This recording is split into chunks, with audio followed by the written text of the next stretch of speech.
Welcome to PowerPoint library YouTube channel. আজকের ক্লাসে আমি একটা অসাধারণ অ্যানিমেশন নিয়ে কাজ করব এবং অ্যানিমেশনটা কিভাবে ডিজাইন করতে হয় সেটাও আমি দেখাবো। পূর্বের ক্লাসে আমি অসংখ্য অ্যানিমেশন নিয়ে কাজ করেছি, তো এই অ্যানিমেশনগুলো আমি দেখিয়েছি কিভাবে পূর্বের ক্লাসে করতে হয়। আপনারা ওই ভিডিওগুলো দেখে আসতে পারেন। তো এই অ্যানিমেশনটা আমি দেখিয়েছি, এই অ্যানিমেশনটা দেখিয়েছি, এটাও দেখিয়েছি। তো আজকের ক্লাসে আমি এই অ্যানিমেশনটা কীভাবে করতে হয় এটা দেখাবো। এবং এর জন্য যেটা করতে হবে, আমরা এখানে একটা টেমপ্লেট আমরা প্রথম ক্লাসে দেখিয়েছিলাম এই টেমপ্লেটটা কীভাবে তৈরি করতে হয়। তো এই টেমপ্লেটটা যেটা জাস্ট এটাকে আমি একটা ডুপ্লিকেট করব কন্ট্রোল ডি চেপে। তারপরে এটাকে আমি যেটা করব, এখানে ফরম্যাট থেকে আমি এটাকে এখানে আমি জাস্ট এটাকে রোটেট করে দিই, ফ্লিপ ভার্টিক্যাল রোটেট করে আমি এটাকে স্থান মতো সঠিকভাবে বসিয়ে নিব। বসানোর পর যেটা করব, আমি এটাকে একটা অ্যানিমেশন দিব। এটাকে ক্লিক করার পর আমি একটা অ্যানিমেশন দিব। এটাকে ক্লিক করার পর এখান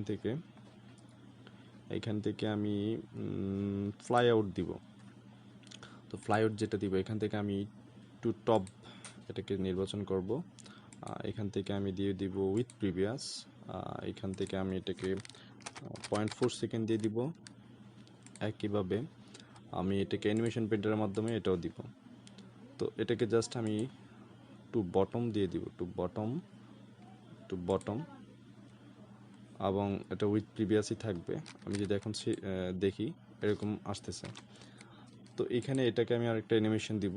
এটা হচ্ছে আমার এই অ্যানিমেশনটা হচ্ছে অন্য আরেকটা অ্যানিমেশন, এটা হচ্ছে ফ্লোটিং। তো ফ্লোটিং থেকে আমি যেটা করব, এখানে উইথ প্রিভিয়াস, এখান থেকে আমি এটাকে সময় কমিয়ে দিই, 0.25 সেকেন্ড রাখলাম। এটাকে ফ্লোটিং দেওয়া, এবং এটা ইফেক্ট অপশন ফ্লোট আপ। আমি তো এটা যদি ফ্লোট আপ থেকে ফ্লোট ডাউন করে দিব। আর এটাকে আমি অ্যানিমেশন পেন্টারের মাধ্যমে এটা তো দিয়ে দিব, এবং এটা ইফেক্ট অপশন দিয়ে দিব ফ্লোট আপ। ওকে, দেন আমার এটাকে উইথ প্রিভিয়াস দেওয়া। ওকে, তো এখানে খুব সুন্দর করে আমি এটাকে যদি আর একটু বাড়িয়ে দিতে চাই সেক্ষেত্রে এটাও করতে পারি, অথবা এই অ্যানিমেশনটাকে আমি অন্য একটু সুন্দর একটা অ্যানিমেশন দিতে চাচ্ছি, যে না ভাই এটা তো আমার পূর্বের ক্লাসে আমরা দেখছি, অন্য একটা অ্যানিমেশন দেন। তো আমরা এটাকে একটা হুইল অ্যানিমেশনটা দিলাম। আর এখান থেকে উইথ প্রিভিয়াস দিয়ে দিব, এখান থেকে আমি 0.4 সেকেন্ড করে দিব।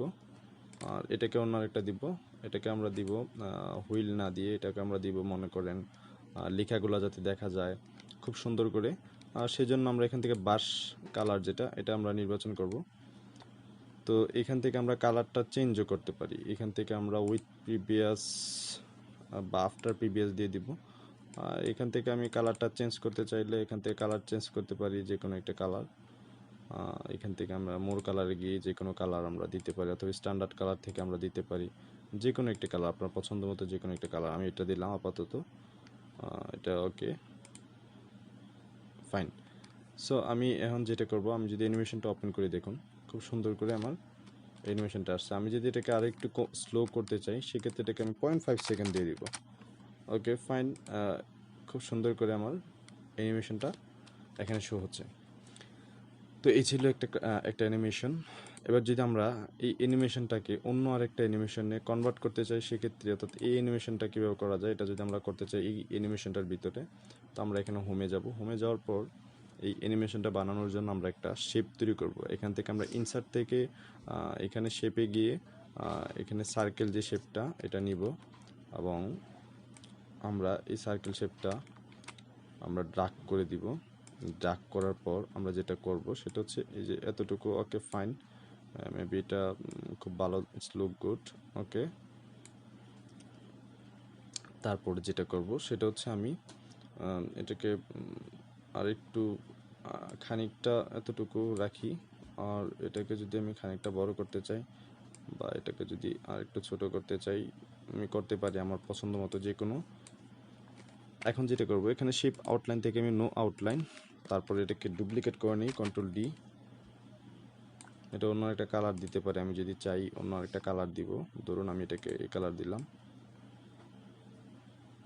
আমি দিতে পারি যে কোনো কালার। তারপর হচ্ছে আমার এখানে আমার স্লাইডটাতে যাতে আমার সম্পূর্ণ স্লাইডটাতে যাতে এটা আমার শো করে বা আসে, সেক্ষেত্রে আমার এখান থেকে আমি এটাকে খানিকটা ড্রাগ করে নিব, তারপরে আমি এটাকে আমি এটাতে এই অংশটা এইভাবে রাখলাম। এটা আপনি পছন্দ মতো বানিয়ে নেবেন। যেমন ধরুন আমি এটাকে আমি এতটুকু স্টাইলে বানাবো এবং এটাও বানাবো এতটুকু স্টাইলে,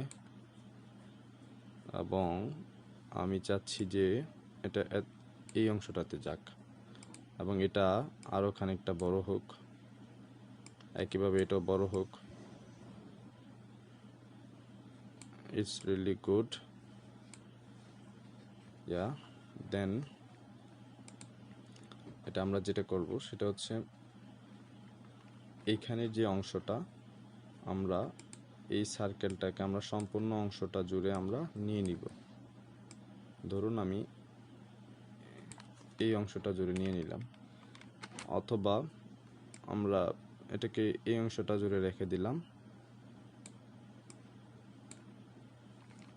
তারপরে এটাকে রাখবো, আমরা এটাকে কাটবো। দুইটা সিলেক্ট করার পর এখানে মার্জ শেপ থেকে অথবা এইখানে সাবট্রাক্ট থেকে অথবা ফ্রেগমেন্টের মাধ্যমে আমরা করতে পারি। তো দেখুন আমার সবগুলো অংশ আলাদা হয়ে গেছে। আমি যদি এখানে ডিলিট করে দিই, এই যে এটা একটা ডিলিট হয়ে গেল, এটা একটা অংশে চলে আসছে। এটাকে যদি আমরা আরও যদি এডিট করতে চাই, সেক্ষেত্রে একটা রেক্ট্যাঙ্গুলার শেপের মাধ্যমে এটাকে আমরা ডুপ্লিকেট করে নিব। তবে তার আগে এটাকে এক্সটেন্ড করে নিই, কন্ট্রোল ডি, এবং এটাকে একইভাবে এখানে রেখে দিলাম।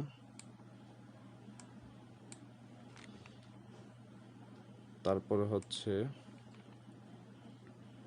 এটাকে যদি আমি এক্সটেন্ড করতে যাই সামান্য করতে পারি। তো এটাকে রাখবো, এটাকে কেটে ফেলবো। আমরা এটাকে সিলেক্ট করার পর এখান থেকে সাবট্রাক্ট দিয়ে দিব। একইভাবে আমরা এটাকে রাখবো, এটাকে কেটে ফেলবো, সিলেক্ট করার পর সাবট্রাক্ট। ওকে, দেন আমরা এখানে একটা কালার নির্বাচন করতে পারি। এখান থেকে আমি এই কালারটা নির্বাচন করলাম। তারপরে এখান থেকে আমরা আরও কিছু শেপ নিতে পারি। যেমন ধরুন আমি এখান থেকে আমি এখানে অন্য আরেকটা শেপ নিলাম। এখানে অসংখ্য শেপ আমার দেওয়া আছে, যেমন আমি এটাও নিতে পারি। যে আমি এটা নিই, এতটুকু কালার রাখলাম, তারপর এটাকে আমি একটু ড্রাগ করে দিলাম, তারপরে শেপ আউটলাইন আমি এটাকে নো আউটলাইন করে দিলাম। এটাকে খানিকটা বড় করে আমি এটাকে ডুপ্লিকেট করে নিই কন্ট্রোল ডি চেপে, এবং এটা আরও একটু ছোট করে নিই। আমরা এখানে সিলেক্ট করে দিলাম, এবং এটার কালারটাও আমরা চাচ্ছি যে এটা এই কালারটা হবে, এবং একইভাবে এটাতেও এই কালার, দুঃখিত, এটাতে আমরা একই কালার চাচ্ছি, সেক্ষেত্রে আমরা দিতে পারি, নো প্রবলেম। তো আমরা আমাদের পছন্দ মতো স্লাইডটিকে সাজিয়ে নিতে পারি। আমরা যদি এখানে এই স্লাইডটাকে আমরা যদি একটু মুভ করে নিই, আমাদের জায়গাটা অনেকটা এখানে আমরা পাবো। সেক্ষেত্রে এটাকে আরও যদি ছোটো করতে চাই, সেক্ষেত্রে করতে পারি। তারপরে এখান থেকে আমরা এটাকে নির্বাচন করে দিলাম, অতঃপর এটাকে আমরা এখানে নিয়ে আসলাম। ওকে, ফাইন। এখন যেটা করব সেটা হচ্ছে আমরা এটাকে একটা ডুপ্লিকেট করে নেব। কন্ট্রোল ডি চেপে ডুপ্লিকেট করে নিলাম। আমরা এখানে একটা দিতে পারি, আমরা আমাদের পছন্দ মতো যে কোনো এটাকে দিতে পারি, জাস্ট একটু স্টাইল করলাম আর কি। তারপরে এখানে সবগুলোকে আমরা একটা গ্রুপে করে নেব, কন্ট্রোল জি চেপে গ্রুপ। অতঃপর যেটা করব সেটা হচ্ছে আমরা এখান থেকে অ্যানিমেশনসে গিয়ে আমি এখান থেকে ফ্লাই ইন দিয়ে দিতে পারি। ফ্লাই ইন থেকে এখানে ইফেক্ট অপশন, এখানে দিয়ে দিই ফ্রম রাইট। ওকে, দেন আমরা যদি ওপেন করি, এখানে এটা আসতেছে না, কারণ হচ্ছে আমরা এটাকে উইথ প্রিভিয়াস দিই নাই।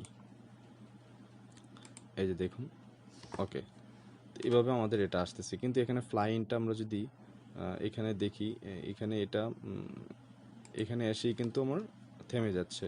আমরা যদি এটাকে ডিলিট করতে চাই, ধরুন আমরা এটাকে ডিলিট করতে চাই, বা ধরুন আমি এটাকে ফ্লাইন থেকে এটাকে আমরা একইভাবে আনবো, কিন্তু এটা চলে যাবে। সেক্ষেত্রে আমি কি করব, জাস্ট এটাকে আমি ফ্লাইনে এখান থেকে আমি ফ্লাই আউট দিয়ে দিব। এখানে জাস্ট এখান থেকে আমি ফ্রম রাইট ক্লিক করে দিব, ফ্রম রাইট বা টু রাইট অথবা টু লেফটও দিতে পারি আমরা, নো প্রবলেম।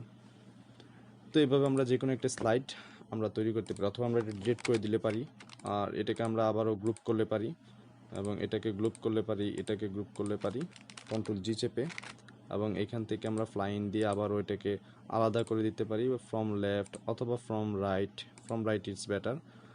এখান থেকে আমি উইথ প্রিভিয়াস দিয়ে দিব, এখান থেকে আমি 0.5 রাখলাম। এবার দেখি অ্যানিমেশনটা এভাবে আসছে।